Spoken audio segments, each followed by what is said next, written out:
and welcome to the AEW Dynamite Fright Night review. I'm Michael. Collision cops, open up.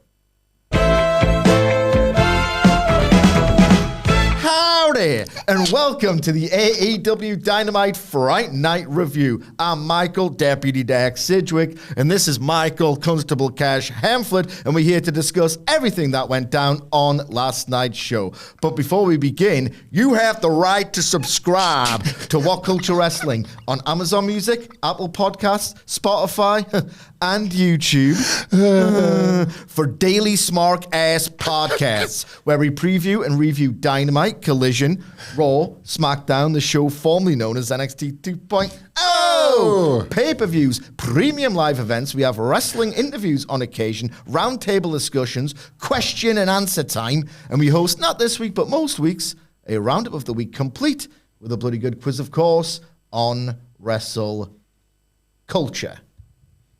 Cash. Hey, Dax. Hey. Happy All Hallows Eve. That was yesterday, son. Happy post All Hallows Day.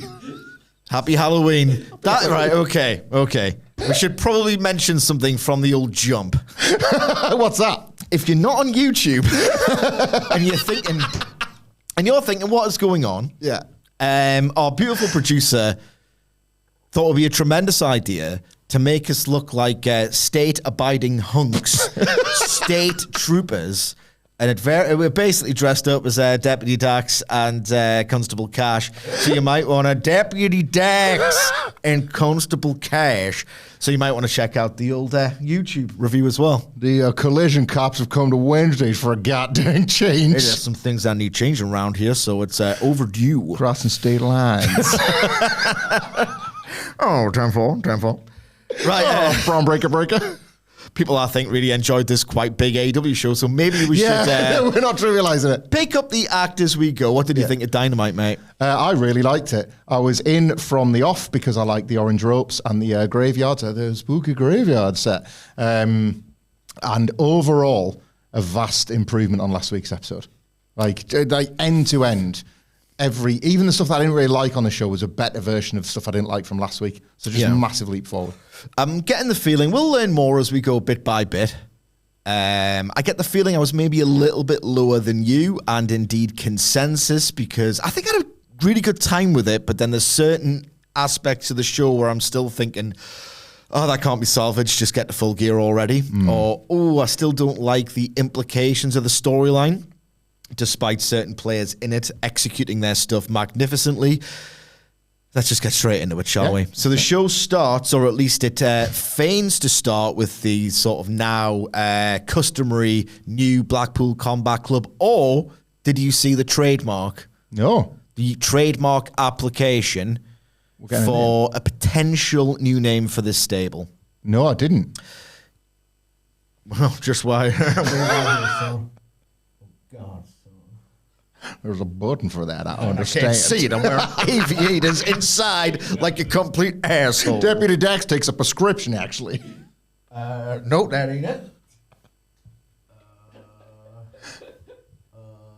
I got just the ticket. It's time to play the game! Time to play the game!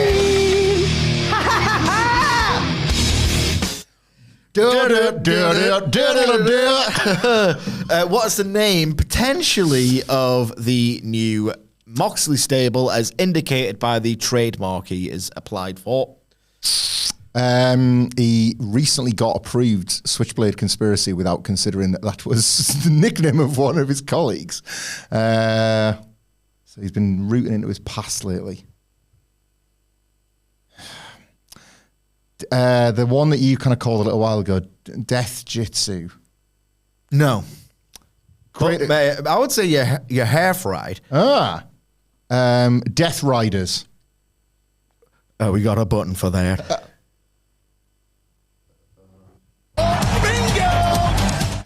I like that. We should get that on the radio on the squad car. That's a hell of a tune that little orange man's playing there.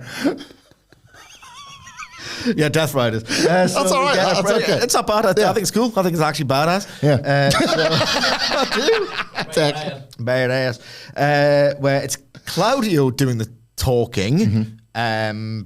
Basically saying that Jon Moxley built this place with his own hands. We won't let it be ruined. But before he can go on any further, Orange Cassidy in person on a microphone, he speaks so seldomly that I actually didn't detect who it was. I thought it was Christopher Daniels at first, and I went, oh, God, son.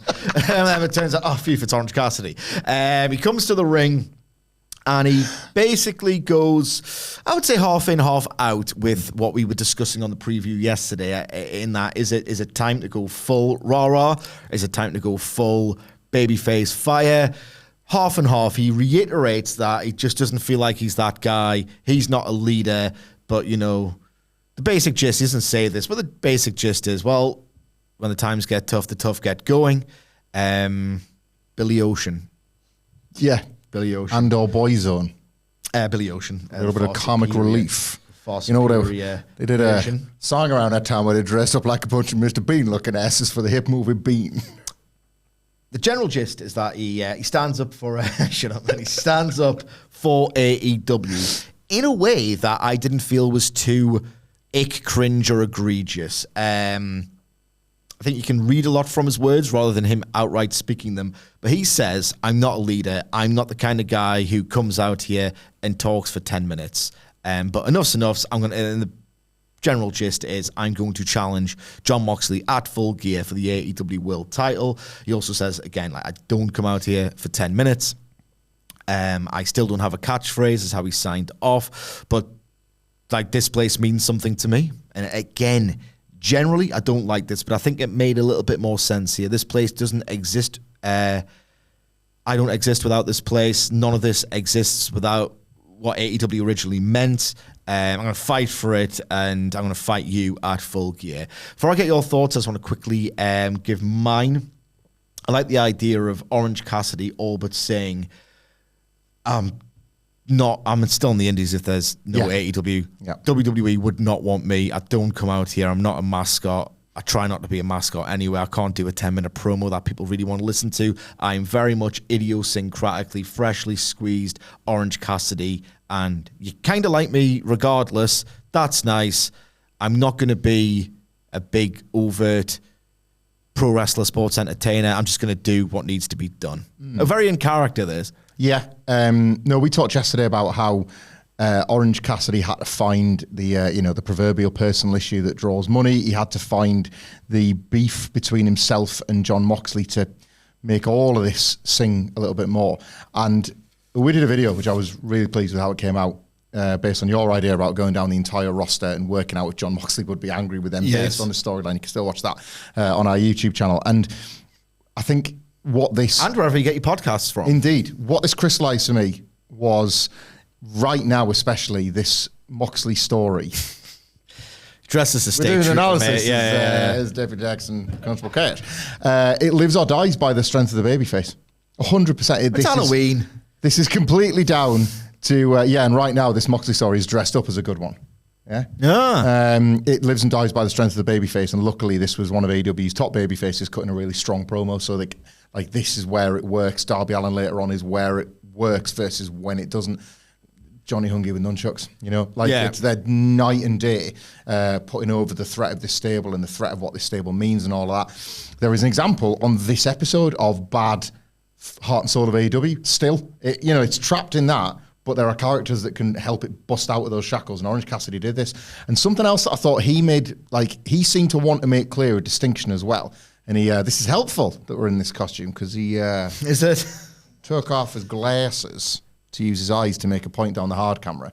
And that was that he himself is not one of the young guys. You don't think of Orange Cassidy as like an old guy. Yeah. But he's a late... Character years. We always say character years versus shoot years, but he's a late-in-the-day success story for pro wrestling, right? He's 40 now, 41, Another reason why he needs AEW, and he can incredibly talk about why. He can simultaneously say, I need AEW, but then separate himself from the young guys that are trying to get ahead in it, but he doesn't. Put these back on if I'm more comfortable.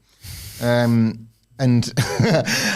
I just think that was an interesting distinction for a character like Orange Cassidy to make. You never ever consider that character old, because that character isn't, but the man behind the glasses, is getting up there as a wrestler and does want this place to thrive so that he's got a place to play his trade. Yeah. And I think all of that stuff combined to make this mean something to me. And we know that Orange Cassidy and Jon Moxley make for a good pay-per-view main event because the evidence is already there. Especially with this dynamic. Yeah, I should clarify, of course, that Orange Cassidy is probably even below the median age of WWE main event crew, but the idea is they might not have touched him 5 years ago at that age. They weren't clever enough to get it. Yeah. Or if they did, he would have wasted away 3 or 4 years in developmental and he couldn't be himself. And it just felt like he meant it. It just felt like he meant it, and I had time for it as well. Right, what's next? It's a backstage segment with Mercedes Money and Kamille. Renee Paquette tries to get an interview. She's looking for Mercedes' prediction for the big battle of the powerhouses, but Monet just isn't happy. She really tells Paquette off. Is it the time and place or whatever? Just a catchphrase, and she says, basically, just look at her. She's a brick hit. I was going to say, the thing that they are punning on as opposed to... Might have had to find you there for some fruit of language, Deputy Dax. I'm sorry. I got the swear jar here someplace. Basically, Kris Statlander doesn't hold a candle. Yeah. I've got aviators, man. This is impossible. Doesn't hold it. I tell you what, I'm going to start doing this every time Wilborn's off. Some rubbish at recaps. But the general gist here is the brick house, Kamille, can't hold a candle to Kris Statlander. Don't wish her luck, Renee. She doesn't need it. Nice. Yeah, this was Renee Paquette. This was telling, right? Renee Paquette never asks stupid, my guest at this time, questions like this. But this was obviously to tee up Mercedes Money being a total dickhead to her. Yeah. So it's like she would never normally ask something so free of insight and intrigue because she's so good at that role. But they're trying to, fair play, they're trying to get the character over and how sort of cross and stubborn and maybe even a bit panicked Mercedes Money is getting at the imminent threat of Kris Statlander. Yeah. So kind of effective in that regard to use the Paquette character to do that for her.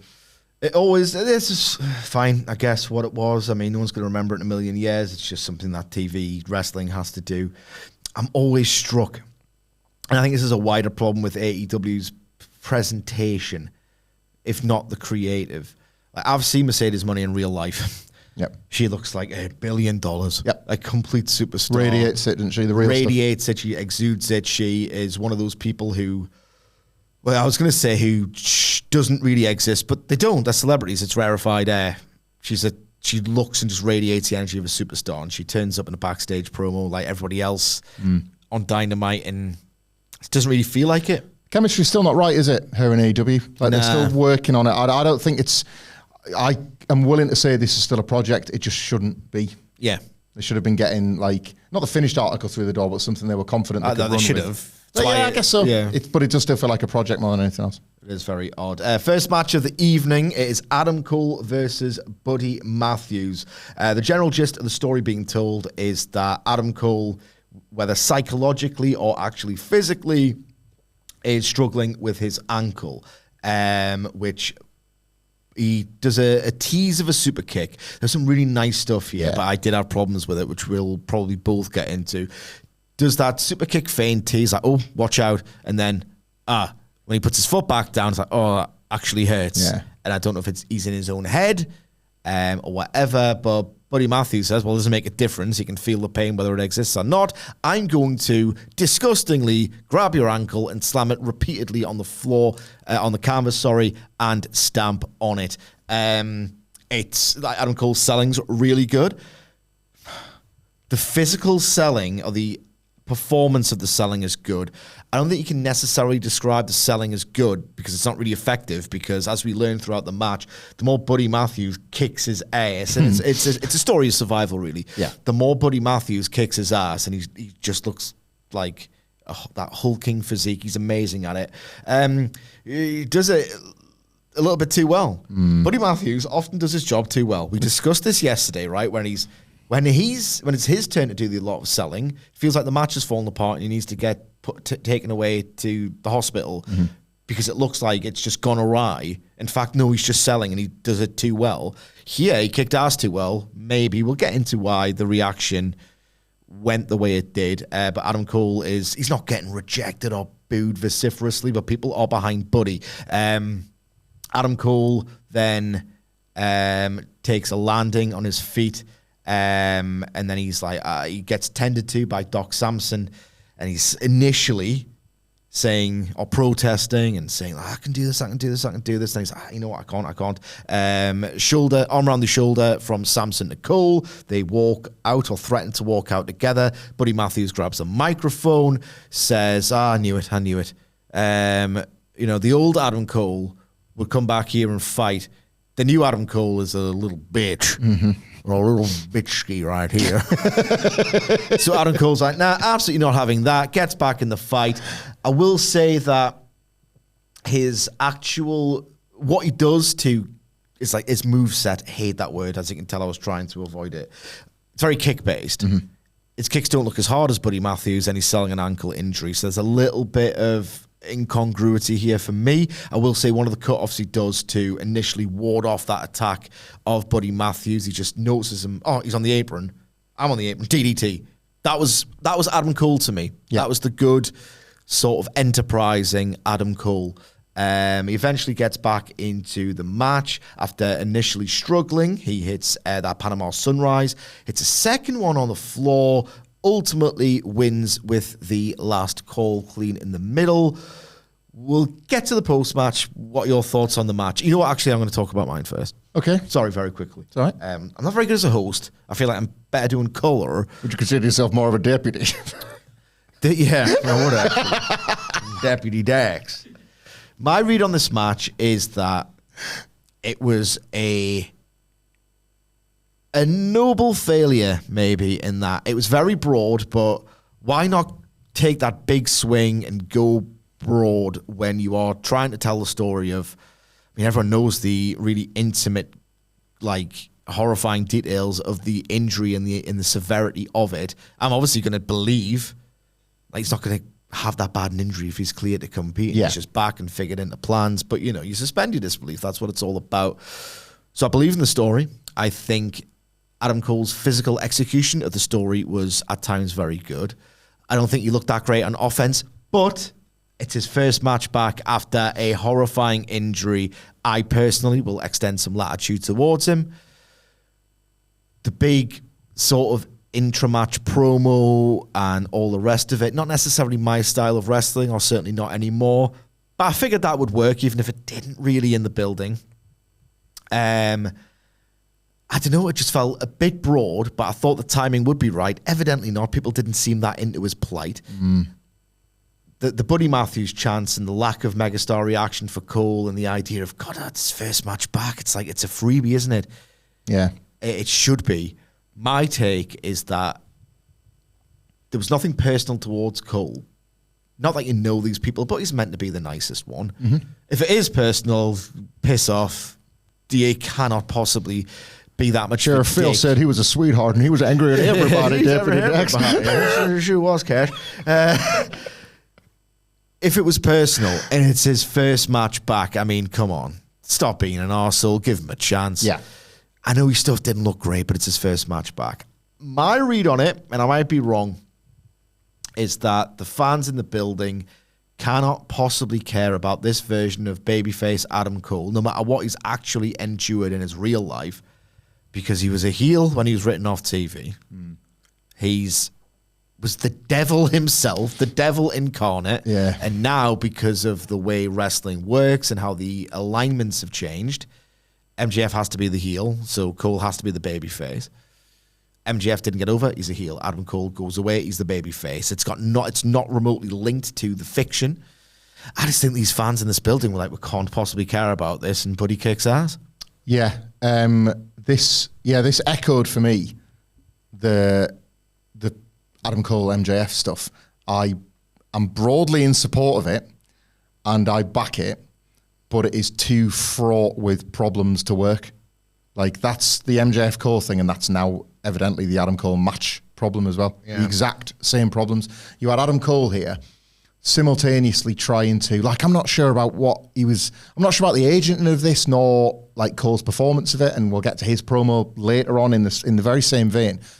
Feels like this was a man having to follow numerous bits of slightly different advice in order to tell about 10 different stories. And as you say, the fans don't want to do the work to connect with all of that. And it's insulting their intelligence. Well, and then instead you see a giant ass kicker and Buddy Matthews right there to just be like, well, we'll just enjoy him instead. Like Cole, like he's a good performer, right? And like a number of different things. And one of the best, considering how good a person we know him to be, an incredible heel. The total opposite of the Steve Austin real life turned up to 11. Because he's the nicest guy that can then be this great villain, right? But he was simultaneously doing there's still a bit of Undisputed Kingdom devil in me because I'm going to fool you with exactly how injured I am, buddy, and I'm going to take you out. But then at times he is selling for real because that's where the intrigue in his matches is going to lie. He's like, right, he's going to play this fragile character now, so we're going to be nervous every time he takes like a second step. Oh, God, is that ankle gone? This is the Shawn Michaels. Fittingly enough, he's doing Shawn Michaels. The man has got a dead man's bone in his foot, so it stands to reason that you want to sell that in every single match. You know, it's Matt Jackson's back, whatever, pick your body part that historically has been worth using. But then at the times he was like, actually, it isn't hurt. This is the real quiz. I know where it shoot. It's actually hurt. Like they was trying to tell both at once, and those stories don't work. And yeah, this story can. I didn't think it was going to pollute the matches, but maybe I was wrong. The cut to MJF was an interesting choice. You know, like watching from home, like kind of overseeing Adam Cole and all that kind of stuff. Let's talk very quickly about. So we cut to MJF and then also Kyle O'Reilly, who's on the periphery of the storyline. MJF, again, it's this thing about United States Pro Wrestling can't help itself but just do things that make no sense, but they've been normalized and accepted, I guess. Maybe they haven't. I'm bitching about it. I think a lot of wrestling people... just does bits, It just does bits. It's not like podcast. We don't do bits on this podcast. We don't do bits on this podcast. No, we don't believe in it. But the thing is, wrestling just does things that, if you think about it for 1 second, make zero sense whatsoever. And the amount of things that had to happen to get a 2-second reaction shot of MGF, it's just like, why are we bothering here? Can we not come up with a new framework, a new set of rules, a new set of standards? MGF is watching from what looks like a lair. Yeah.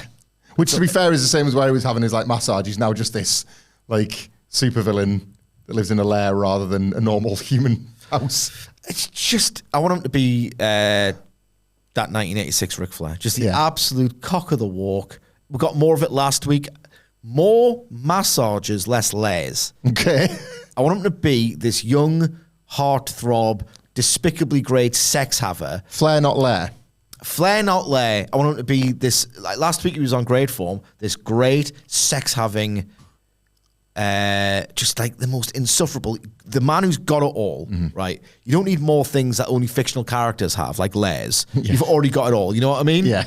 So dial back a touch, just a little touch. A little less lair. In the post-match, Adam Cole grabs the microphone, says to Buddy Matthews, he says, thanks. I know what you were trying to do this whole time. You were trying, I don't know why you're not pursuing championships, considering you're you're 1/3 of the most winningest trio in AEW history. You're more principally concerned with getting another character to be the best version of himself. What are you, a motivational speaker? No, you're a pro wrestler anyway. So Adam Cole says, thank you very much for that. Yeah. And Buddy Matthews seems to indicate, hey, no problem, except there is a problem. Malachi Black's here. So they do the lights out. Never seen this before. The lights go back on. It's Malachi Black, and he's shaking the hand of Adam Cole that Buddy Matthews had shaken earlier. Yes. I'm sure we'll get 10,000 pages on that soon enough on Reddit. Yeah. And then Adam Cole. A bit of a metamorphosis happening. Yeah. Adam Cole's still holding on, but the body has changed. He can't figure that out. No one can. Which makes you wonder why I do it. Why is nobody calling the police? This should never happen in human history. Never mind the collision cops. We need to shoot Fage on this one. So the implication is, well, that match is happening, and I'm thinking, to finish that. Yeah, I'm leaning in there. I'm Lenny. How's that going to work? I'll tell you what, earned or otherwise, Malachi Black has a reputation. And he needs a citation for that reputation because he doesn't do business. That's the reputation. I'm not saying it. I'm saying that's the reputation. You've heard it. You've read it. You might believe it. You might not.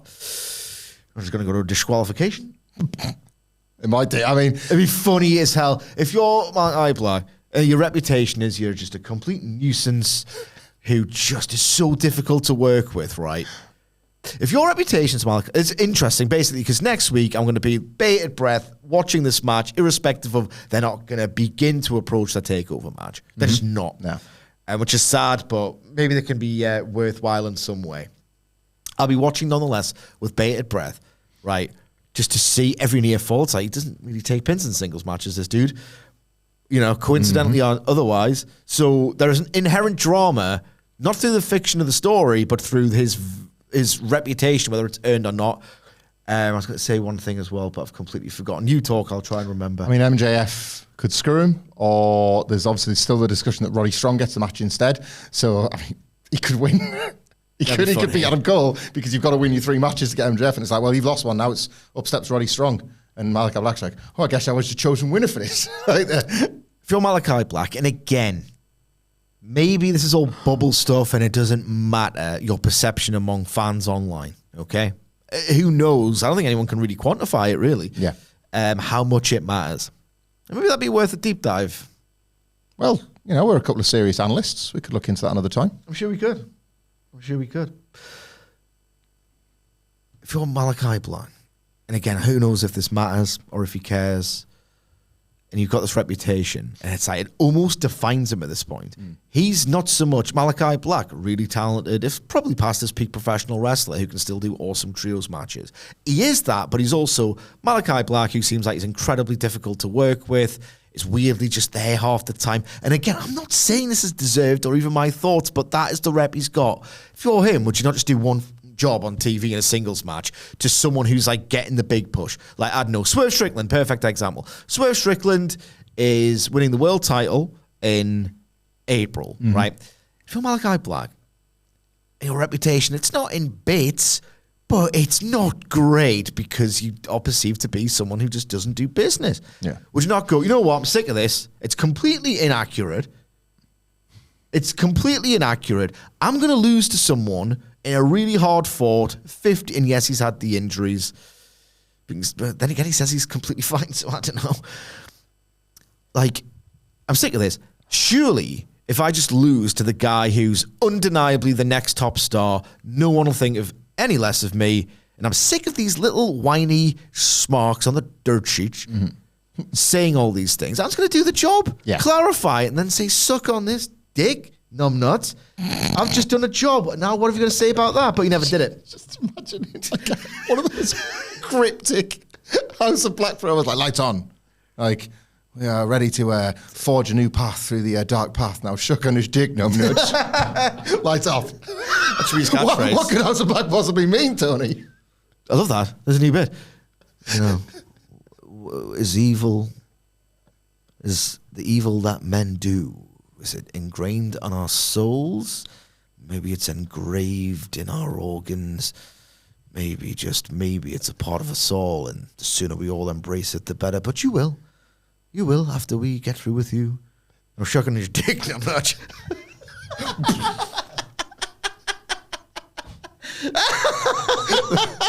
The House of Cack. I want you to pick a fight with me because combat forges the man's excellence and it evokes the dark side that resides on us all. No shuck on his dick, no nudge. Nicholas, can you get us some Malachi Black outfits, I think? Deputy Dex. Deputy Dex. Thank you. 10-4. Next Halloween sorted.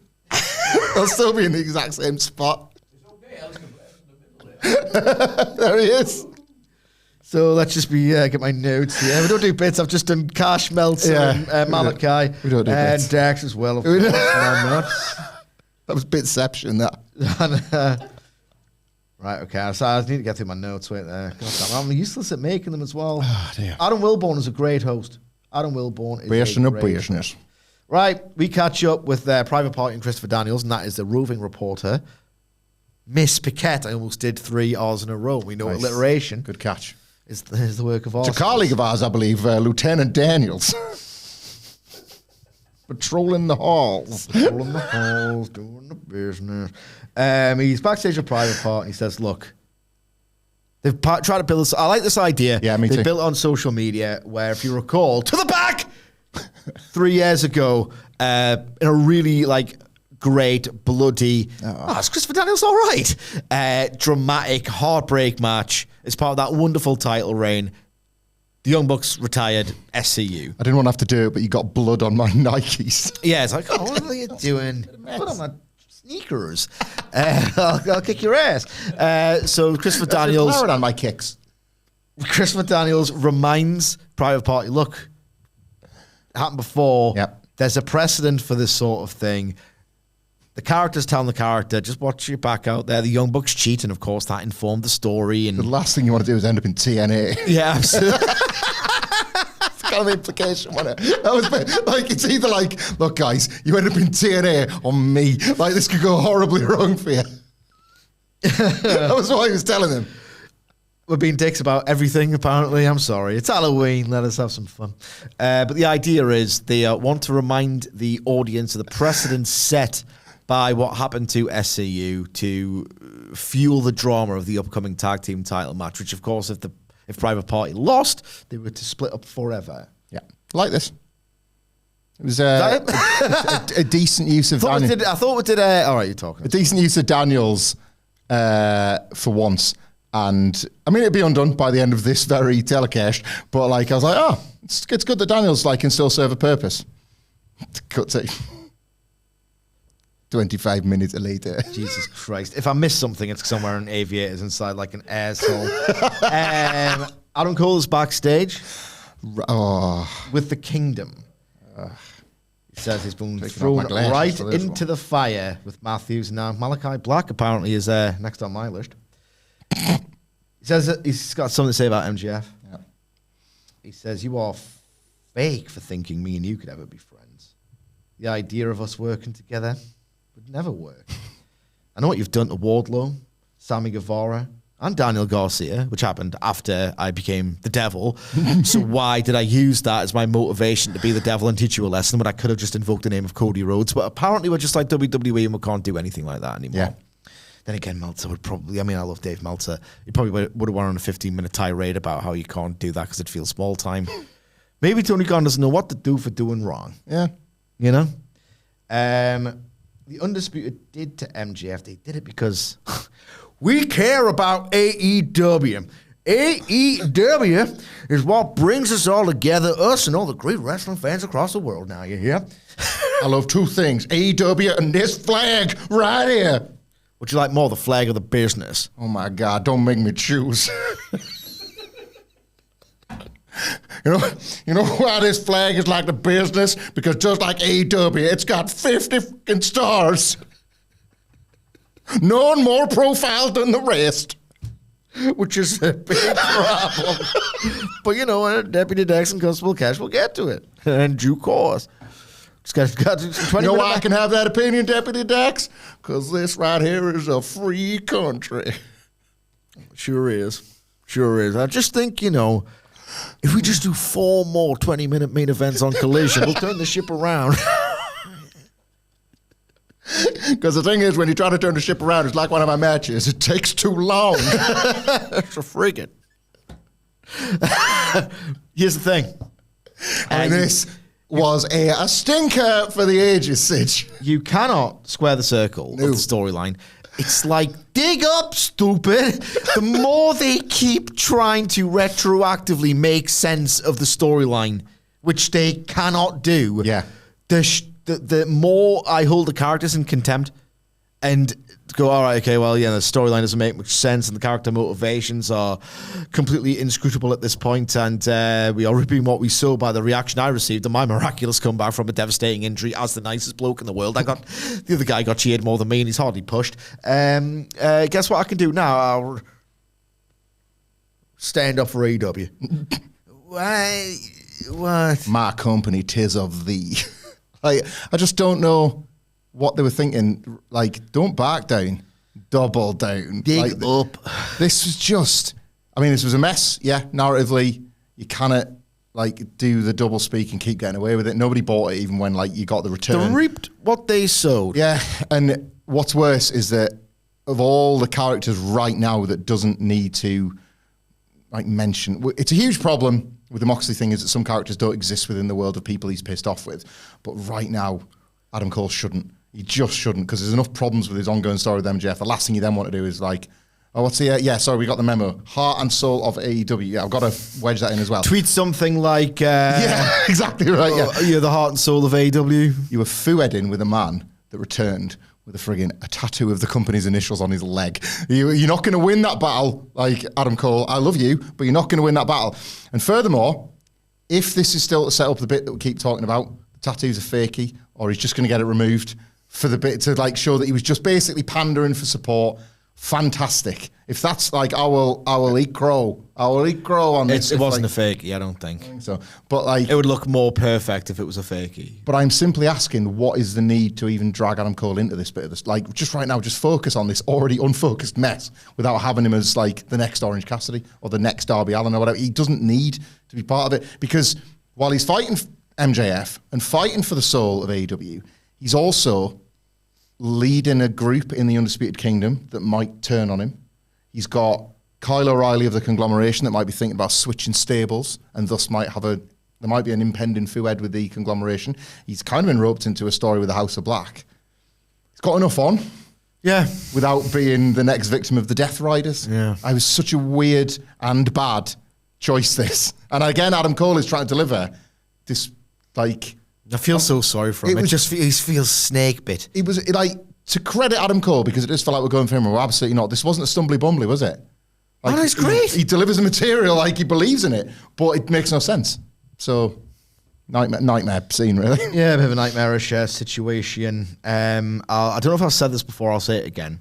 Because there was no possible way of making the storyline make sense with the alignments that the characters have been forced into, what with Adam Cole doing the old babyface hiatus. Well, apparently it didn't really happen, actually, for the first time ever. And MJF having to turn heel because people didn't like him as a babyface. Mm-hmm. Because this was never, ever going to work in 1 million years. But the characters should want to get at each other. They should have, on the Dynamite before Full Gear, just hold back on the returns. Cole from injury, MJF from filming. Hold back on each return. MJF comes out. It's all about the boom. Adam Cole, just in case he didn't know his music for some reason, comes out. They do the Undertaker Triple H gimmick because there's no words they can possibly say that could make sense of the new alignments. Yeah. Do the Undertaker Triple H, look at each other as if to say, this has to end. Yeah, gotta have a fight. We can't really sell it, but it has to end. Okay, let's go. That's what they should have done. Yeah. Because there's no way of making this work. Also, just quickly, did they, it's Adam Cole and MJF, that's fine. Did they kind of muddle this a little bit here to make it sound like both Cole and Roddy Strong could get the match at the same time? Oh, God knows. What's going on with that story? Because MJF... Cole booked... Roderick Strong... He hasn't got a match Roderick yet. Strong could have defeated George Hackenschmidt on Rampage, and I would have known about it. I wouldn't have known about it. Oh, Hackenschmidt's... the man that links both George Hackenschmidt and Roderick Strong, Bobby Fish. Could have beaten him. I'm just saying, if it's happened on Rampage, and they're actually neck and neck in this series, that might develop into something that they didn't reckon for. Either that or he's not wrestled. I mean, I'm not being funny. If Roderick Strong had defeated Mr. Wrestling, I would not have known about it. You know what I mean? Just because something mad could happen on Rampage. It's Rampage, who cares? Yeah. So that's bad. They could have communicated the win if, in fact, he's had one on Rampage. And if not, is it not just Cole getting this advantage of fixtures because Roderick Strong needs the matches too and can't get that's not clear, is it? That's what I was going to say. Is if it's not that, and Roderick Strong hasn't beaten Harley Race on Rampage, but no one would know about it because it's Rampage. If it's not that, then it's that gag, the UK version of The Office, where the Michael Scott is called David Brent, the original Michael Scott, and he wants, because he's an arsehole, a young hot female secretary assistant, and he interviews two candidates. One of them is a comely lady, and the other one's just this bloke.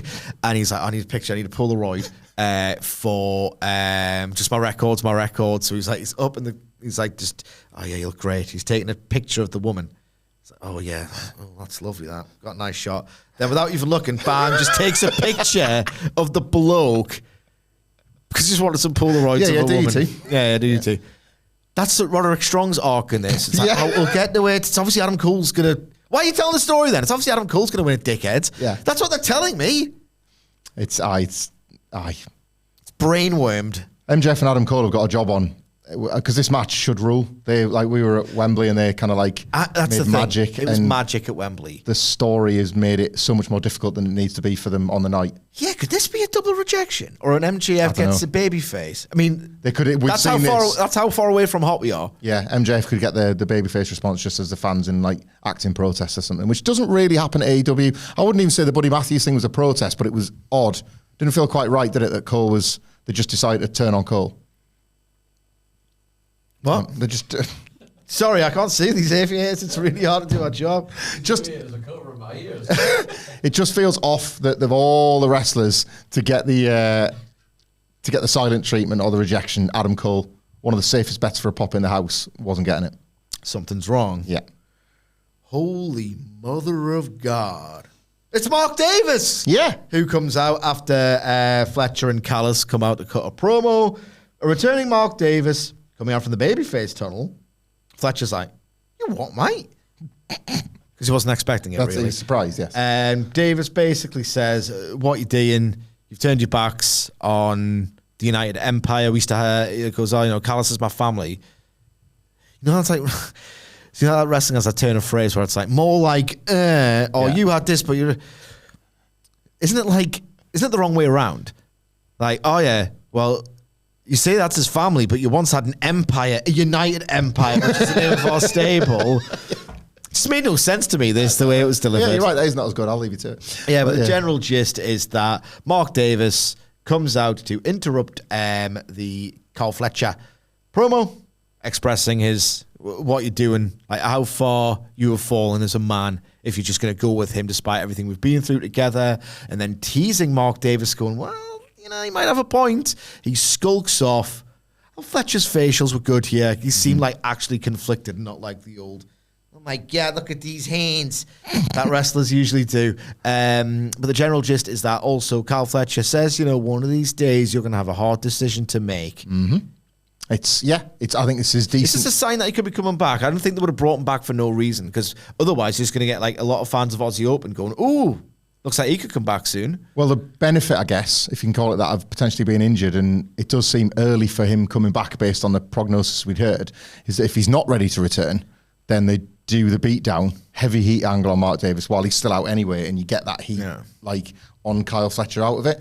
I quite enjoyed this. I remember when Fletcher and Ospreay were teaming together, and there was this almost ignorance towards Mark Davis from Ospreay and Fletcher as baby faces. It's like, your mate's injured at home and you kind of appear as if you don't give a toss about him. Yeah. So now that Fletcher's a heel, you can bring Davis back and he can feel a bit indignant about that and a bit angry. And I did like that Davis seemed to like visually do himself down.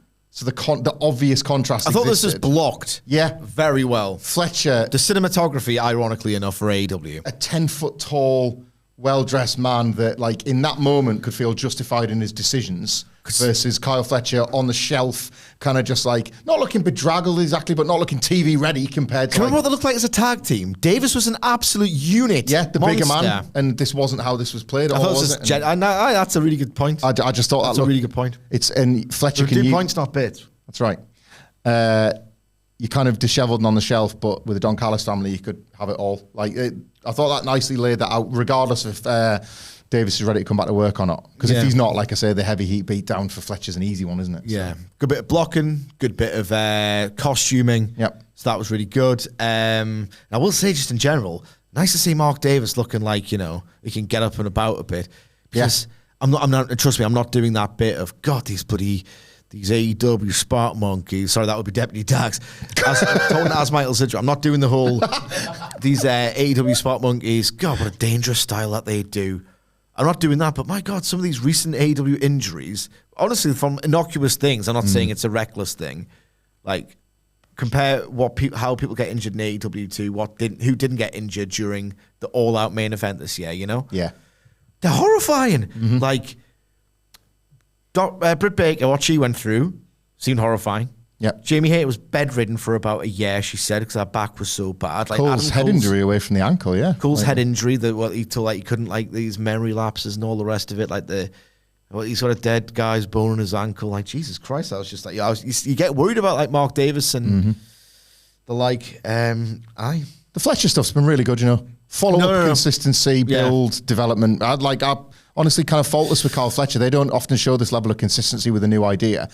Or they get bored or whatever. Yeah. And so far, so really good, I think, with this. I wonder what's going on then, because like, that seems so tight. They've built it. There was a real beautiful AEW signature, a throwback rather, that attention to detail. Like you just really pointed out very articulately. How does the MJF Cole thing happen then in the same universe? 30 people. 30 people in Tony Khan. It's like, this is why the show's 20 different things a week, isn't it? Yeah. Because everyone's getting their turn. Oh, Adam Nicholas has got a question. Did he go down the heel or face turn at the end of the promo, and was that foreshadow?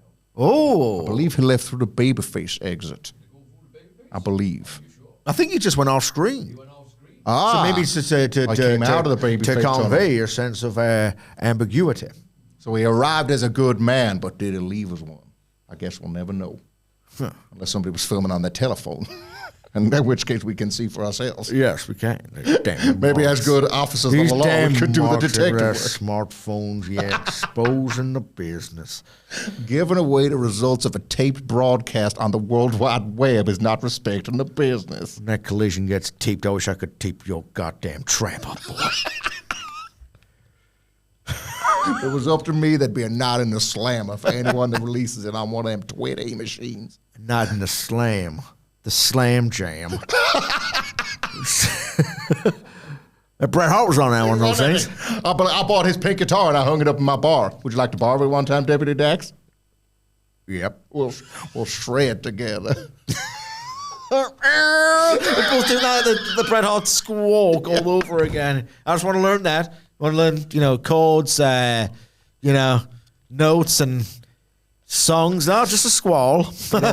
Brett told me back when we were up north, teams would shred together, fed together, and now we've left for the dub. I'm treating him. Renee Paquette is backstage. We don't do bits. With Hangman Page. Yes. Hangman Page. Did he love this? Money! Oh, money! I love this. I absolutely love this. Amazing. The general gist is that Hangman Page says to Jay White, look, we're having the match at Full Gear. I know what you're going to do.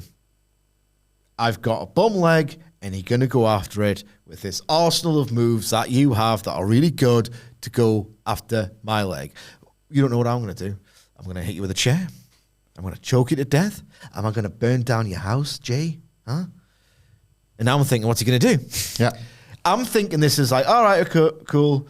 50-50 ski program between two upper mid-carders that don't seem like the fit, despite how great Hangman Page is in this character. Yeah, it's fine. Like, before I watch this promo, which is good promotion, I'm thinking, I'll take another one, why not? I'm not going to do cartwheels. I'm not really going to think about it idly in my spare time. Then Hangman Page comes out and says, I'm going to do something horrible to you. And it could be this, it could be that, it could be whatever. You don't know, but I do. And I'm like, I want to find out now. What's he going to do? I'm scared of him. Yeah. Exceptional content and delivery. Just exceptional. The character that returned for the Owen Hart tournament immediately captured people's attention, as did the promos that he was cutting after he was winning his matches, when he was still obsessed with even just getting his hands on Swerve Strickland. And then the next job for AEW after the actual Swerve matches was to make that character feel as alive, but with somebody else to fight. And this was the best week for that.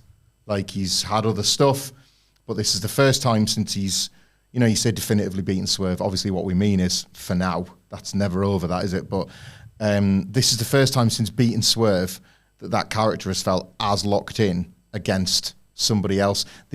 He was resentful of the confidence that Jay White exuded on Collision when he called him out. Like, do you know who you're challenging, little boy? Yeah. Like, because that 4-1 record means nothing, because that wasn't against me right now. That was against a different Hangman Page. Yeah. And they couldn't have illustrated what they've done with this character any better than, as you say, like how he laid out the unpredictability of the match. Just the way that the way they delivered the lines, it's worthy of rewatch this, because is honestly like the vocal choices he makes. He doesn't sort of bury it. It's the putting over, but then getting himself back over. Like, yeah, you've got a good dragon screw. It's both putting over the threat and a little bit patronising, because Jay White's whole deal is, I'm going to go back to our own call of saying that we felt we were watching like a contemporary Bret Hart at Wrestle Dream. Hangman was saying, yeah, well done. Wrestling moves, is it? Yeah, I'll kill you. Get on my level, mate. And my level is pretty high and dark. Yeah. Like, I love this. I thought this was absolutely fantastic. Him and Renee as well, when he's always been... She's got that good facial as well. She's concerned around him and kind of... She's not frightened of him. She's frightened of what he's become. Yeah. She knows great the chemistry. good guys under there, yep. They have absolutely great chemistry. And another great line as well I should add that I forgot to add is that people who interact with me and who stood in my way, I will hurt and they'll have way less than they had before. It's just this misanthropic, embittered arsehole who just lives to drag people down to the level that he's plunged to himself. Yep. It's great. It's fantastic. Absolutely great. This is a bit divisive, okay? So Jon Moxley comes out with the Death Riders, apparently, or maybe, to answer Orange Cassidy. This promo was great. If you remember... he was talking not so long ago about you can't push an elevator and get to the top. You have to scale the mountain, and we are that mountain. Continues that metaphor last night on Dynamite by saying that Orange Cassidy is just someone who's in the valley. I like that touch. And he has that sort of... He had a bit of an impish charm about him, Jon Moxley. I loved his facials later on in the night, even though Christopher Daniels is Christopher Daniels in this role. But he seemed like he was a bit full of himself a little bit. And he's like, you don't understand how this works, Orange. You don't challenge me. I challenged you first, if anything. I know I'm trivializing everything. I thought this was really good stuff from Jon Moxley. And he talks basically about, right, full gear, it's on. And then he's like... motions to Claudio and Pac, and then a further illustration of just how far he's gone and how much further he's willing to go. Just looks at Pac, Claudio, nod, and they both get Wheeler Yuta. I love this. Yep. They get Wheeler Yuta. I love this more than what followed, I think. They get Wheeler Yuta, and they're going to basically Pillmanize his neck in the same manner they did to Chuck Taylor. I'll go through what follows next. We'll talk about this a little bit first. Yeah. What I loved about this is the idea of my worry initially was that they're just going to get Yuta in, back in the fold, and just delay. He's probably going to turn them at some point. It hasn't happened yet. And he's just going to be the little pin eater in the meantime, and just the status quo will have been maintained. They keep telling the story of, is Yuta going to be a big player in this, and is he going to have going to try and replicate that magic of Jon Moxley? I just love that little touch. I think, I love the segment like before what we got next, which was pretty cool, but this was cooler.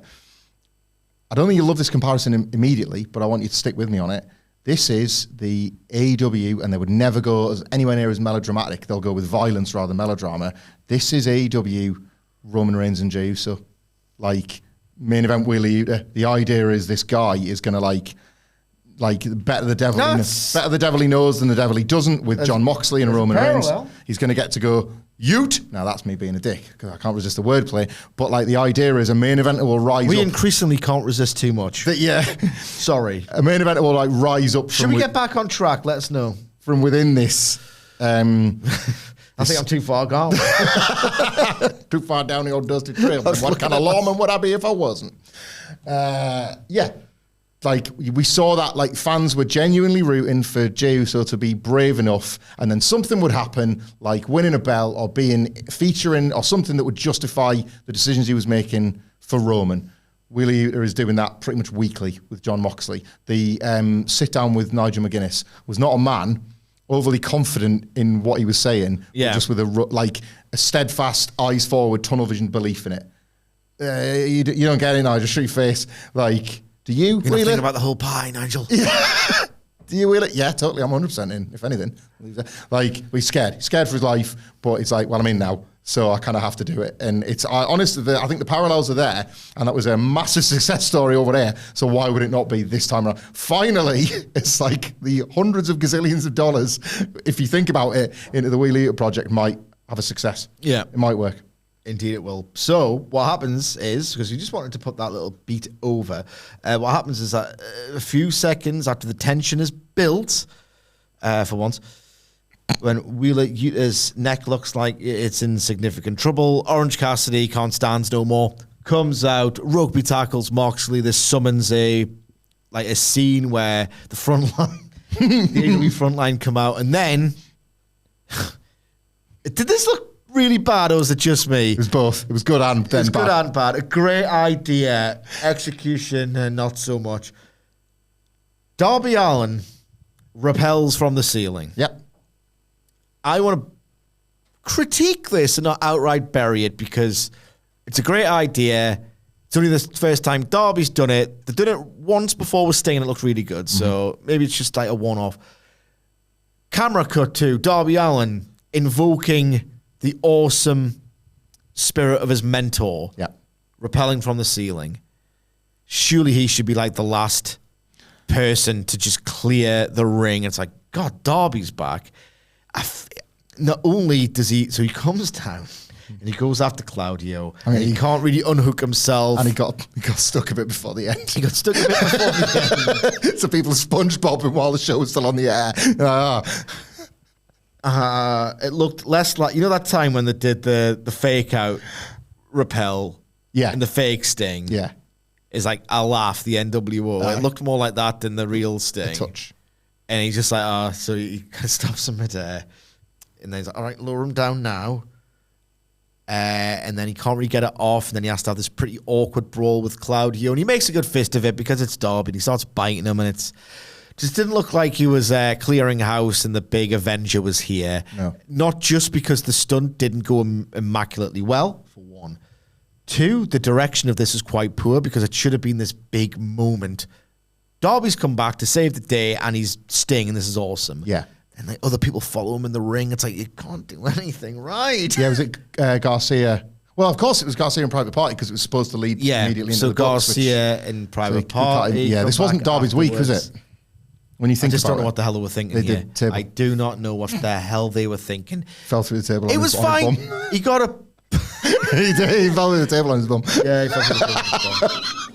This was just, it wasn't done very well at all. No. And I don't think the idea was good enough either, the way it was directed. I think this is a bit of a failure. But it's Darby, he's Teflon, it'll all be fine. Yeah. It's just there's certain times I'm watching this, I'm like, shaking my head from side to side. It's like, you're just giving the nuclear code to your critics here. Yeah. Right, what's the latest AEW bungle? All right, well, Darby came back. Oh, good. Yeah, he can't detach himself from the rappel device, and he's not even like the guy who... Like, imagine Sting coming down from the rafters as Vigilante, like 1997 Sting, and then like, give us a WCW mid-carder. Lash LaRue. Lash LaRue comes out afterwards. I've got it, boy. It's got the same amount of profile and attention in the brawl. It's just not good enough. Overthought a little bit, yeah, because it made sense that you would have the Young Bucks think, we'll take advantage of this, thanks very much. Yeah. Like, Private Party getting their asses kicked and we'll do our big entrance and look. We couldn't look like bigger dickheads than wanting this very important match right now. Nothing breathes. But and that can't have this impact. Would it not have been smarter? Yeah, we've all got degrees in hindsight and stuff, and I think they would obviously wanting the Darby Allin thing now for whatever reason they wanted it now rather than make Darby was not needed here at all. Couldn't the numbers of the front line been enough for once? Couldn't they have just 4 people on Claudio? Not fine, yet. Isn't it? Not yet. I don't think so. Not yet. You really want to just if they're going this hard. Yeah. I don't think we can just 50-50 these brawls yet. I really don't. No, I guess not. I understand that Darby's got a match on Dynamite next week, and it would just be weird bringing back that. But you could just not do the match. Yeah, just don't book him for it. Yeah. Yeah. Or just delay it a week. I don't know. It just felt all kinds of odd. But yes, as Hamflett mentions, Private Party entering the fray and getting their asses beat. It's like, oh, Young Bucks. I think the implication is like, oh, okay, let's go now then. Yep. They come out, still do their entrance, so I don't know. Then the World Tag Team title match starts. I'm I'm going to go. I can't do the recaps of anything at the best of time. Certainly not this kind of Young Bucks match. I will give you the general outline of what happened and then pluck my favorite bits or whatever. So the Young Bucks come out. They, despite seemingly Private Party getting battered, this follows the traditional. It's a babyface and a heel wrestling. You kind of know what it looks like. Private Party get the best of the Young Bucks. They dazzle them. And then Mark Quinn decides what happens first, because Mark Quinn has got the ring bell and he's about to do that theatrical over the back of the shoulders and then boom, the old Wade Barrett onto, I think it's Matthew Hardy. Matthew Jackson. No. I've completely You just screwed said this Matthew up. Hardy there. No, what happens is, because I'm thinking, why is the babyface going? I've completely got this wrong in my own head. I can't see my notes. One, because I suck, and two, because I'm wearing aviators like an asshole. So Matthew Jackson. I cannot be doing those Freudian Double slips. Freudian, Dax. Oh my gosh. You take this kid to school. I thought you were an arbiter of tag wrestling, Dax. One of them flips and the other one flips, and I can't tell the goddamn difference. Now, I can tell you the difference between the Rock and Roll Express and the Midnight Express, because those boys are telling stories. Unlike these sit-out flip-out merchants. Yes, I got away with it through the... Thank you, Dax. Right, so what happens is... Yeah. Let's cut all this out. He's not going to. Matthew Jackson is like, yet again, they're actually pretty good, and they're a real threat to our titles.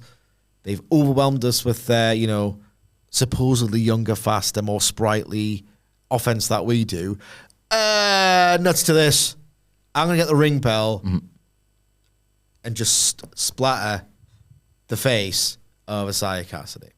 So he does the big theatrical boom, Wade Barrett. We've established that. But Mark Quinn gets the ring bell. Yeah. Interject if I'm wrong. I'm all over the place you're here. right. I'm in my own head here. And he goes, no, I'm going to do it you instead, actually. Goes to go boom. But no. Matthew Jackson ducks. Yeah. Hits Isaiah Cassidy. And you're thinking, right, okay, well, that's Isaiah Cassidy out of it. And in fact, he is. And then the Young Bucks into commercial start beating him up. But then the hot tag happens, but telling the story of how good are we really? What's the purpose in being in this team if we can't do it? Isaiah Cassidy's a little bit like, do I believe in this? And he's like, you know what? Yes, I do believe, because tag. And then a revelation of a performance for me. Zay kicks ass in this match. He's got the fire. He's not just doing aerials. He's going on the floor, giving them the fists. Giving them the old work punches. I'm not very good at recaps. Leave us alone. I don't will upon No flips. No flips, just fists. I learned something. And then, so it's like, right, okay, well, Christ almighty, he's kicking our ass. This is not good. This is not good. So they instead go, right, okay, well, get Quen out of here.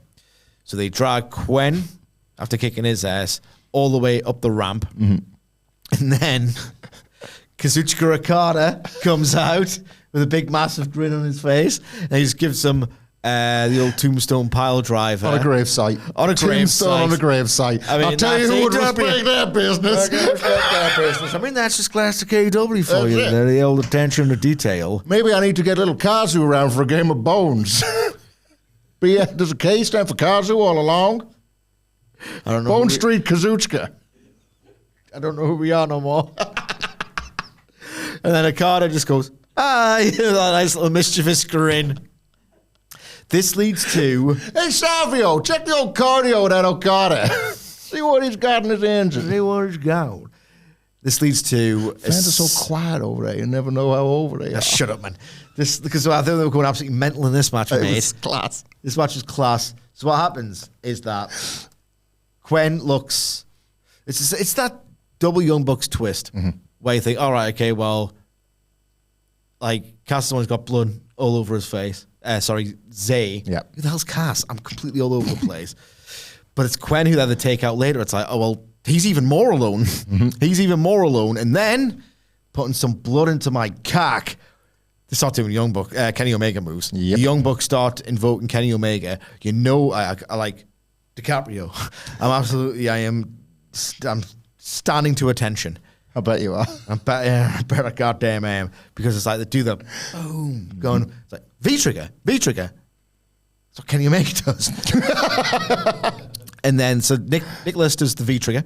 And then Matthew does the one-winged angel. And this is already, I should point out, the drama is off the charts. Yeah. The fans are thinking, we're in that Young Bucks flow state, right?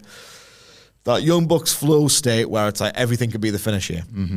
Especially, it's like, oh, that was the chance. Now they've lost it. Yeah. The bastard Bucks are going to do it. Yeah. That's where we're living at this point, yeah. There's a Young Bucks flow state where they'll just do a thing. It's like everything could be the finish. Everything could be the finish. And then it ain't the finish because literally back from the dead in an incredible touch, this save from Quen is absolutely off the chart. God. His timing's unreal. A vertical leap from the floor through the ropes with his body for the save. Like, we've eaten these last 2 nights for these big tag spots. What a moment this was. This pinfall breakup. Yeah. Just sensational. And then I'm completely crap. Do you remember this more than me? No, so that was pretty much the lead up to the we'll go straight to the finish. We get to the gin and juice. That's super power. The Young Bucks do gin and juice as well. Sorry, if you are new to this and you've somehow withstood our smug, impenetrable patter, and you're thinking there's one problem with this podcast. And the host is absolutely all over the place. We have a usual host. His name is Adam Wilborn, and hopefully he'll be back soon. I can't do this job. I love the idea that this is somebody's first WhatCulture Wrestling podcast. What's that weird one from those British guys play American cowboy cops and have a monster inflatable Fed bike in the middle? That's a strange way to review a show. Anyway, I like it, but the one problem, and I've made it this far, is that this guy can't keep his thoughts on track, or take notes, apparently, or even turn his laptop back on, or read through his aviators, do the gin and juice and stuff at some point as well. As some the general gist is that if you are... this guy, general gist. General gist. Because he's banter. It's absolutely turbo drama out the ass. There's about 5 incredibly believable near falls. This is almost the best of the Young Bucks. There's that EVP trigger, knees clash. There's just so many moments where you're like, this is the finish. They're in that flow state, and it's like, there's that unbelievable use of crowd psychology for which they'll never get credit, even though they make them go banana, like more than like most other acts in pro wrestling. Private Party, you've done it. That was amazing. This just giving you your thoughts on the match. I will say that I reckon they could have got another month or 2 out of the story, personally. Like another month or 2. They could have done 2 out of 3 falls. They've got so many different teasers on that original sequence, the original finish of that second match. Like I reckon they could have given another month of story. It would have even married up, I think. Then again, it depends what the Young Bucks are doing now. That happens later in the show. But give us your thoughts and everything. Well done, Private Party. I personally think it could have gone another month. They're not 1,000,000% ready. Like, it's not 1,000,000% ready for it, but the proof will be in the pudding. I mean, they couldn't have done. The Young Bucks couldn't have done more to put Private Party over as well. They're amazing. They're amazing. They put them all the way over. I sort of campaigned for this on the preview yesterday because I think AEW needs it at the moment. You can still deliver crowd-pleasing, capital M moments, reasons to buy a ticket for the next time, while your overarching story is one of sort doom, of heel strangulation and dominance and doom. Yeah, the idea is you almost hide stuff like this in the middle of the shows, and the stuff that people take away with is, God, I hope sooner or later somebody gets to that John Moxley, but at least it was awesome that this thing happened. There's probably not been enough, even before the Moxley story, this calendar year of AEW delivering just nights like this for some of its baby faces. This was Wembley Gauntlet euphoria in a match. Yeah. I couldn't love this more. I'm glad they did it now. I don't know where the Young Bucks are going next. I'm not sure. It's like reading and hearing different things based on people's speculation, but I actually do think this was the right time to go with Private Party personally. What things? Just me and Murray did a Q&A that'll be out tomorrow, so I'm not spoiling too much, but he speculates on like a babyface turn, and this is their exit path from the whole Elite takeover story. Which just has failed. It's failed. I don't know. I sensed a continuation of that with the way they were leaving, but we'll get to that. Yeah. But yeah, just in terms of Private Party, they will never have a better chance than right now to feel legitimate. That has always been their mark against Private Party at every stage of their very difficult and strained like AEW career. Thanks, Matt Hardy. Yeah, thanks, Matt Hardy. Like everything, all the promise that they showed I mean, initially. Tony Khan booked it, but come on. But a lot of the promise dissolved ultimately because of some ropey performances. You know, it was injuries and stuff, but when they came together as a tag team, sometimes it wasn't enough out there to sort of capitalise on a promise. And then over the course of a couple of months, I think they've done a good job of getting them back to that level. And maybe it's just perception is reality. Maybe they've got the titles, they've had enough good moments in this Young Bucks story that now they go on, and whoever they work with next, the match is strong, and they're just established. It's going to sound like a weird comparison, this, but like when we were younger, a couple of guys who wore hats pretty similar to ours. I really cared about the Smoking Guns, right? And then they won the belts and they were the top of the division. It was like, all right, like I will buy the Smoking Guns as the top team in this pretty weak division. It's a pretty weak division now, but Private Party have got history with this company and are now wearing the belts and are doing so off their kind of their best form run. Yeah. Like you absolutely might as well. You've got to give it to them. And the fans are with it. So I'm all in favour of this. I will say everyone who knows me and has made this far, you should know that. I'm a huge Young Bucks fan. I do think they're the very best tag team of all time. I don't want to apportion all of the credit to the Young Bucks here, even though I'm not necessarily sure Private Party are completely ready. But not only I think Zay's the star of the act. Yeah, I think he's shown a lot on the mic. The split's still coming. Yeah, I think he's shown a lot on the mic in recent weeks and months. He was always a good background player, even though you had to look at Matt Hardy in the foreground, unfortunately. You always sense that. He's got a bit of patter, a bit of showmanship about him. There's something there. He's maximised his minutes. Yeah. He's got there, and he showed a bit of brawling and a bit of spunk, as opposed to just high flying, which anyone can do. He's got those fundamentals, really. Yeah. Jesus Christ. This podcast is officially eating itself. I was so chuffed for Quen. At least we're not starving. I was so chuffed for Quen for timing that to absolute perfection. Yeah. I felt like he needed to be a part of this, as opposed to, give them the titles, the division's in the bin. The Young Bucks are experts, geniuses at laying out matches. We'll try it this way. I was just so chuffed for Quen that I was able to praise him and that he nailed completely his part in it. So it feels like he's done something and earned it, you know? So that was really, really cool. Post matches we've alluded to, kind of. My head's on Mars at this point. I'm never wearing aviators ever again. I could just take them off, but guess what? I don't like what I look like without glasses, asshole. So I'm not going to do it. Post. You could put your readers back. Put your cheaters on. Nah, I've come too far. I've got to commit to the bit now, even though we don't do bits. We're not a bits podcast. After the match, the Young Bucks, they don't piss and moan. No, nice. They take the titles, and there probably is a sense of maybe avuncular pride. Mm-hmm. You don't hear that word on any of the podcasts, do you? I might not be able to recap, but I've got better words than you. They take a bit of avuncular pride in Private Party. Too many P's, god damn it. And basically hand them the titles. And you can see it's real. Like, this is a project 5 years in the making for the Young Bucks. And maybe it didn't go quite what they thought it might have. But from them being signed to week 2 of Dynamite, this moment was almost destined to happen, and then they're probably just chuffed, really happy that it did. Yeah. Did they shake their hands or did they just walk out? Walked out. Was it a handshake? They put the belts on the shoulders. Put the belts on the shoulders and say, right, left. Got to hand it to you. You've bloody done it. Yep. And then they leave, and then we get the actual celebration, though, which is good. Crucially, let's be fair, I was burying this last week when Chris Jericho... I've won the ROH title 3 seconds later. Oh, here's the next challenger then. Yeah. Rubbish. This is a bit different.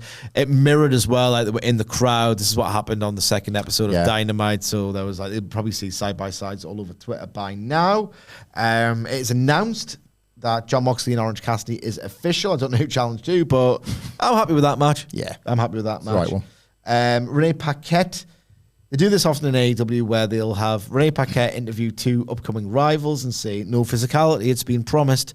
You can't seem to care that much about the no physicality because it happens all over the show. Mm-hmm. It just feels like a cheat way to do an incredibly short-form contract signing without actually doing it. Yeah. Regardless, she's going to mop the floor with Penelope Ford. Aye, it's booked. It's booked, it's already built. Daphne, dressed as Daphne from Scooby-Doo as well. Quite a nice touch. Indeed. Halloween. Have a bit of fun with it. Because that 70s look at the best of times anyway. We should have dressed up for this podcast. That was an oversight on our part. We're not cosplayers, Cash. We don't do that. That's not the business. What the hell got into you, son? No bits, just bits. Exactly. What the hell's gotten into you, son? I don't know. I never do. We got a tail of the tape, a nice little thing for Swerve Strickland and Shelton Benjamin. Just a really neat way of lying to you by saying they're kind of on equal footing, even though they're not. Yeah. But that's the business. You got to fake it till you make it. Learning Tree come out. What the hell's Chris Jericho doing? Oh. So he doesn't get an entrance, does he? No, they're just there. They're just there. He gets job at entranced, which is good because that's how I look at him these days. Yeah. It's basically what he's turned himself into in the pursuit of staying relevant. Tough titties. They basically say that teamwork makes the dream work. This is Big Bill. Only if the team works together. And Jericho starts talking about Meltzer all of a sudden, saying that he said last week that this ladder match will be one that will be remembered for a long time. And Jericho goes, even give it 4 stars, guys. That's like the lower end of the scale these days. And I know himself will disagree. Mm-hmm. I just found this weird. It'll probably be the 300th worst Dynamite match of the year. Yeah. Maybe the 50th worst Dynamite match of the year, all told. No, the 50th best. Because Why is he bringing this up, though, as a character choice? I don't know. Who's this heat with anymore? Who's it for? Like the this is to build what's supposed to be a 6-man bloodbath weapons match deal, and this was barely even related to it. Do you know what I mean? It was a waste of time. So he basically turns out by saying, I'm going to be the champion for Ring of Honor. That's the general gist of what he's saying. And don't ever doubt me. Dave Meltzer thinks I'm great. What the hell was this? Yeah. Like, who's he going for by these Meltzer references? I don't know. Like, because it's one thing that maybe he's trying to establish a connection with Dave Meltzer because he's probably never had one before.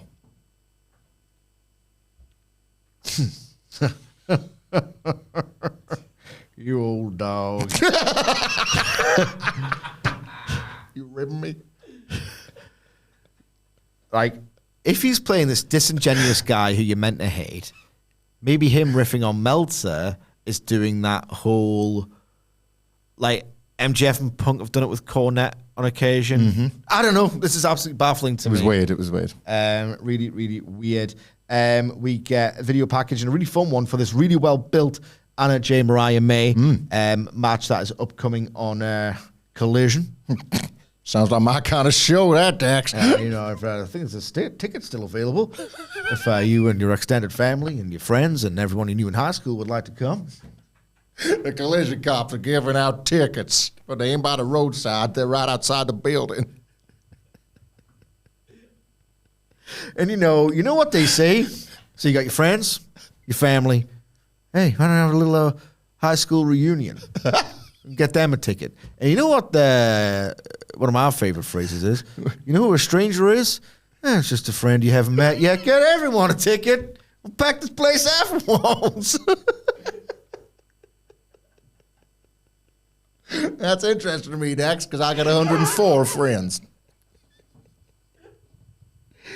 Here's something interesting. Alex Marvez is trying to get away with the Young Bucks. Jack Perry's like, get out, scram. Yep. Get out of here. Daniel Garcia comes up to him and says, where were you during the match? You're next after Private Party. You've just beat the Bucks. I'm going to take your title from you next. Perry tries to, get him in his face, gets slammed against the wall for his troubles. Perry says, they used to dance for me too. And Garcia has a little moment of pause. Mm-hmm. A little moment of pause, and then storms off, basically. Knock, knock. Not the Collision cops, it's the Elite Locker Room. Mm-hmm. Perry walks in, and the Young Bucks basically say, we need to talk. Brandon Cutler's shredding paperwork, they're packing their bags. We kind of get gets firmed up a little bit what happens later. We've talked before about what if Garcia doesn't want to be Team AEW and he's doing this whole distraction piece with the AEW t-shirt. This might solidify that theory, and I really thought this bit of interest booking was interesting because when Jack Perry says, he needs to dance for me too, I think Garcia's like, maybe that's all they wanted out of me, and maybe I should just join the Death Riders, I talked about this last week. I think that's the long-term plan with Garcia, and I think that AEW shirt from Garcia the beginning, and Yuta are going to swap roles. The idea that Moxley and Danielson were outright naming him once upon a time, but this was in the JAS era. and Garcia comes out with that AEW top on, and it looked like jobberific on purpose because he can even see himself. Like he is a cool young guy. He must know how it looks. Like, unless he doesn't. Who's buried him? I'm stuck with these losers, and this little awakening, this little moment I thought was really interesting. I wasn't not interested in the Young Bucks and Brandon Cutler shredding documents, but I don't know what to make of it. Is it possible that in a bit of a write-off, I guess, or a completion of the Elite Power Struggle storyline on account of the fact that there's now like a Moxley one, well, and a Hurt Syndicate one, but a Moxley one, really. Did the belts entitle them... I'm just looking at you, sorry. Did the belts entitle them to some sort of power? As per I would love to have that defined 6 months ago. As per that contract, which now that they've lost the belts, they're like, we need to shred these contracts straight away, otherwise Tony Khan's going to fire our asses. Is that not the equivalent of like a gag where they eat the contract on a TV show and it's not really how it works? Yeah. I mean, I don't know. Well, what paperwork would they need to find? Why do I have to ask these questions and I'm watching a pro wrestling show? Well, so that's meant to be a pro wrestling show as well. It's the start of something, isn't it? Like it's that flawed model that you point out. It's weekly episodic. They're going to reveal why. Yeah, I would just like to have it defined how much power they had, influence they held contractually in the first instance. They're allowed to work from home. We learned that. So they've got enough power to still be able to call their own shots. I'm making a salient point here. How much power do they have all along? Have they surrendered it? It's just been a mess, but hopefully it's actually getting shredded. Quite literally. Like a Bret Hart guitar. Sure thing, Cash. Kris Statlander defeats Kamille in a match that is aggressively mid and therefore the best version of itself. Yeah. Most of which is gobbled up by a commercial break. Yeah. I mean, I don't know what you do with Kamille after this, but I wouldn't put her in the ring again. I'm not being a dick, but like, if you kind of have a decent match with Statlander and you've just had that match the week prior, maybe a manager, but for someone else, because I think at this point it adds nothing. It actually detracts from Mercedes Monet's act. The camera was using Mercedes Moné on the floor to carry large elements. This wasn't. They were looking for her comedy facials. There was a point where no offense to Kamille, she hasn't been very good. Yeah, it was almost like they knew that was going to be a key part of it. There was the bit where Mercedes Moné went to use the shoe, and then the referee spotted her, and the fans were like, you've been caught out there, and as a result, like now she's not able to help and things like that. It was just, I didn't feel any sort of sense of like Kris Statlander meeting her equal in Kamille, even though the whole point was you didn't get that in the action once. I mean, they try to tell it in the body of the story, but the actual feeling, how credible the story was, it just nowhere close, was it? Nowhere. And then and then what are you informed to think? Are they doing another MJF Wardlow Triple H Batista retread when Moné after the match is like, get to the back, I'll deal with you later? Or are they just outright ready to split them two up and write this off as another failed idea for Mercedes Moné? I don't know, but I didn't feel great about that. I didn't like dissension between the bodyguard and her client. Where might that end up? You know, it just I didn't. Maybe they've accepted that it's not working, and it just makes Mercedes Moné feel like any other wrestler, and that's the last thing they need to accomplish with someone with that theoretical lost or potentially latent star power. Dormant. She's not beating her, is she? She's not winning this belt. I don't think so. No. I don't think so. We get a backstage interview with the conglomeration. Mark Briscoe puts over his association and sentimental ties to Ring of Honor and the title. He says that the word of the day is instability. Chris Jericho has none of it. He's spoken about Jay Briscoe for the last time. He says, issues a challenge for a fight without honor next week. I know this is stepping on the dick of the preview. I will simply repeat myself. We were chatting about wrestling with such dorks downstairs in the office between recording when we're doing writing and whatever. We still talk about wrestling because we're total nerds. I wondered aloud in that office yesterday, and you can back me up on this. Mm-hmm. Down at the station. Down at the station. That's what we did. That's what we talked about it. I said, I half wonder if Tony Khan is just going to book something proper, blood-drenched and violent so that he can say, without actually saying it, because I think he's learned his lesson after the embarrassment they got in the last Tuesday Night War, say without being like really abrasive and aggressive on social media, I mean, this is the real spiritual heir to ACW. Come on. I mean, that's not in doubt. His dream for next week is somebody tweeting the side-by-side of one of the 6 men here, that's Mark Briscoe himself, drenched in blood against the corniest of the corny on NXT. Yeah. And he's like, which one's an ECW tribute show? Yeah. That's what I think that's what they're That's going what he's for. after, isn't he? Yeah, definitely. Absolutely. I think it's spot on. I think they'll win. I think they'll win next week, you know. I do. Genuinely, I like... Nah, I think they'll get like... I'm more curious about NXT, don't get me wrong, and seeing that venue, the whole night, the aesthetic. I think AEW will take it.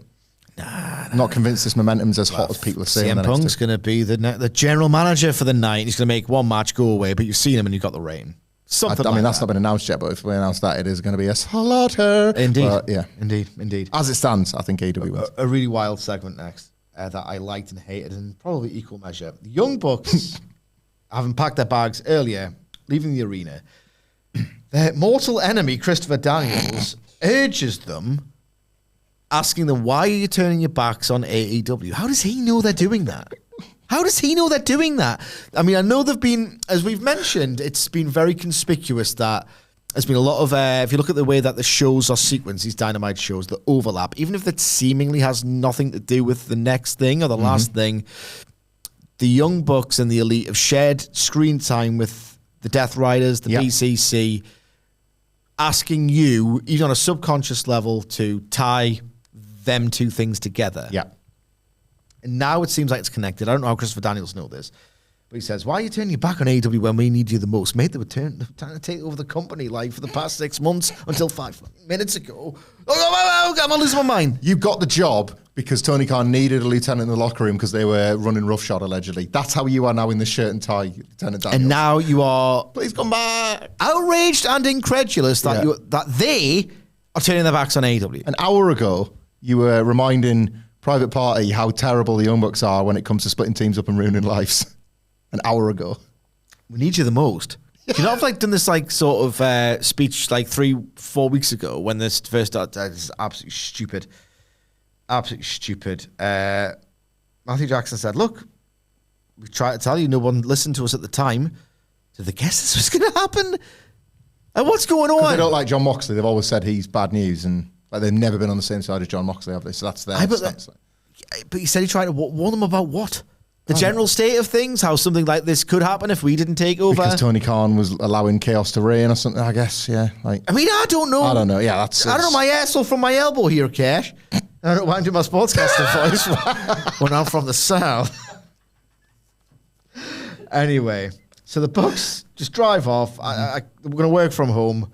I don't know what the hell is going on realistically. Hopefully we'll get it clarified, but I'm not holding out hope. Every takeover adjacent thing in AEW has been a complete mess that's never made sense. Yeah. And that's just, I'm not being a cynical prick here, but like look at the evidence, the mounting evidence. God, I wish I'd shred that as well as everything else and just start from scratch. I do like the Herd Syndicate, and they're coming up later. Brandon Cutler in a side gag, which you probably don't want to be doing with this Moxley storyline, realistically. It's tightrope stuff, this one, like, because this is tightrope stuff.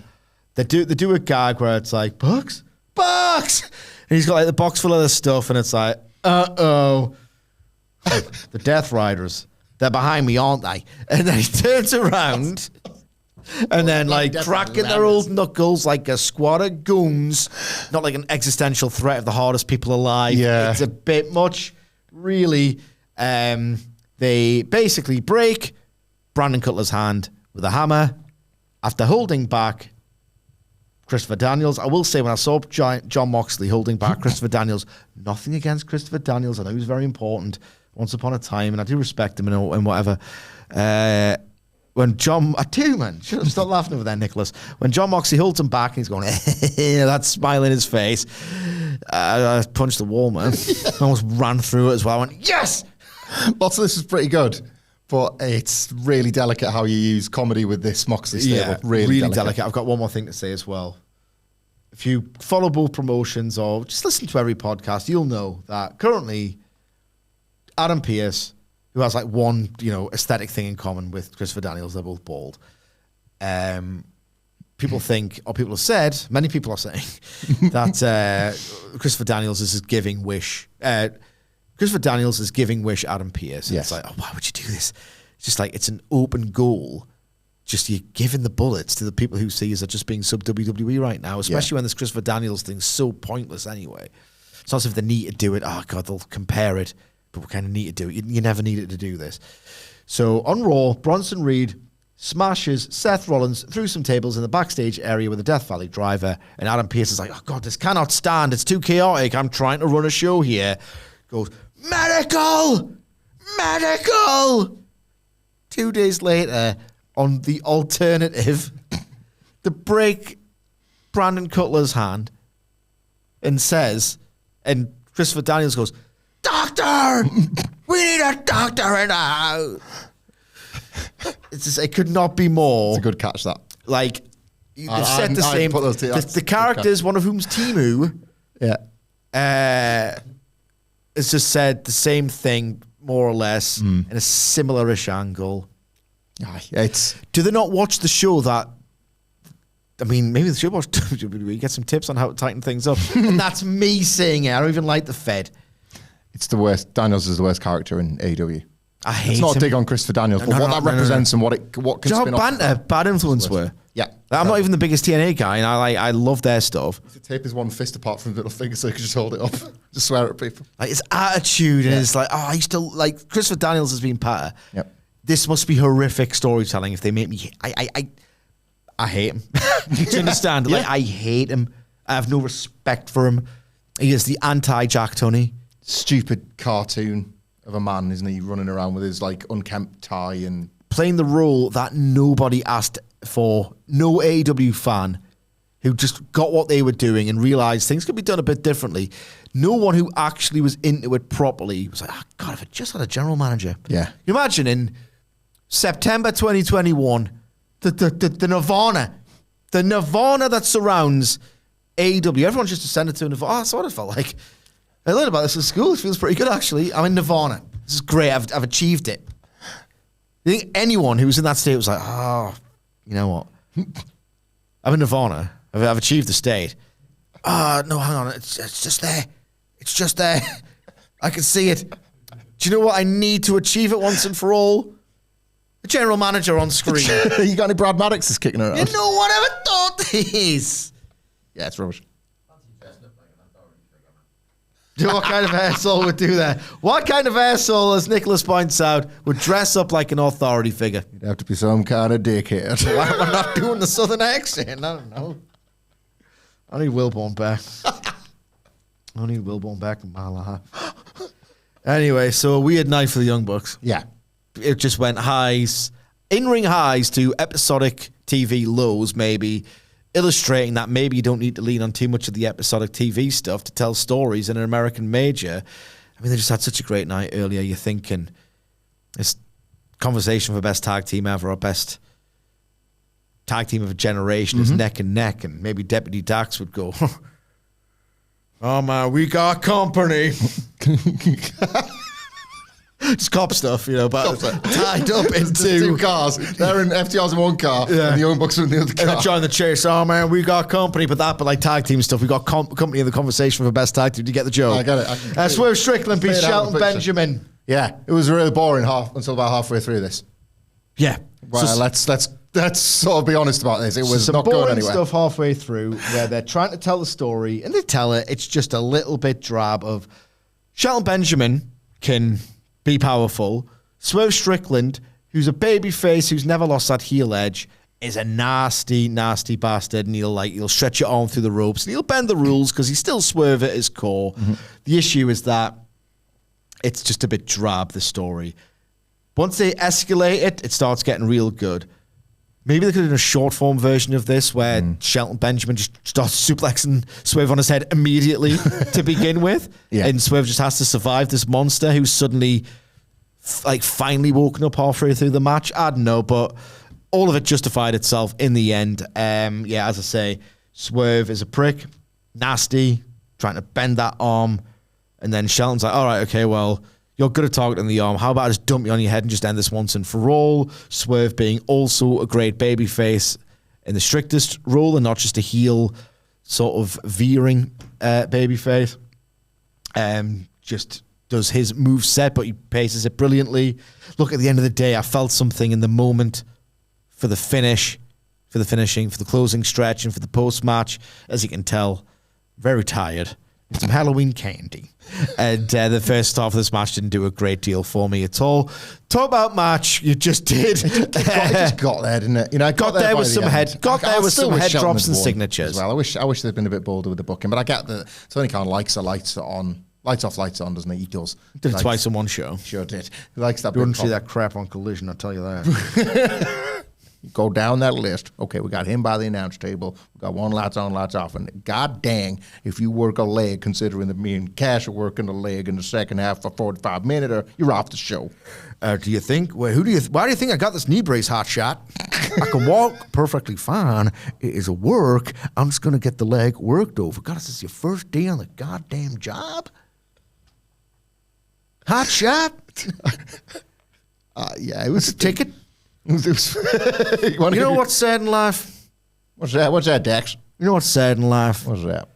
You know when people say, you know, I love him so much. He ain't my friend. He's my family. Sometimes your family ain't even your family, and you get what's called estranged. Let's just say that if you just don't talk to your sister no more, buy her a ticket to Collision. Bring her along to the show, pack out those rafters, and we can bond over the wrestling. Get a ticket. Dax thinks of Collision like friggin' Cheers. Where everybody knows your name. Ding, ding, ding. Magic things have happened on Collision. We're pretty relieved that you came.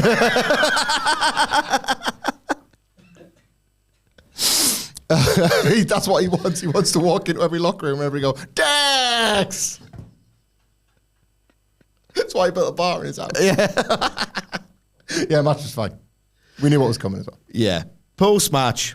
Okay.